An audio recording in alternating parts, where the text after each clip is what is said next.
জনদুর্ভোগ লাঘবে জাতীয় নির্বাচনের আগে স্থানীয় সরকার নির্বাচন দেওয়ার দাবি জানিয়েছেন জামায়াতের আমির ডাক্তার শফিকুর রহমান। দুপুরে চাঁদপুরের হাজীগঞ্জে বিশ্ব রোডে পথসভার দেয়া বক্তব্যে তিনি একথা বলেন। শফিকুর রহমান বলেন, স্থানীয় নির্বাচন হলে জনগণের দুর্ভোগ অনেকটা কমে যাবে।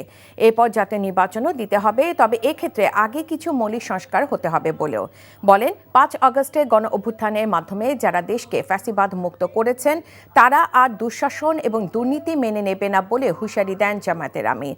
জেলা নায়েবে আমির অ্যাডভোকেট মাসুদুল ইসলাম বুলবুলের সভাপতিত্বে পথসভায় উল্লেখযোগ্যদের মধ্যে বক্তব্য রাখেন জেলা সেক্রেটারি অ্যাডভোকেট শাহজাহান মিয়া। জনপ্রতিনিধি শূন্য, এখন সেবক শূন্য।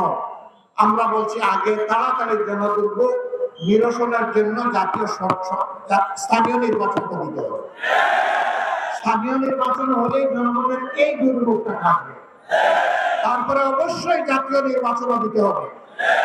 তবে জাতীয় নির্বাচনের আগে জনগণ চায় মৌলিক কিছু সংস্কার হতে হবে।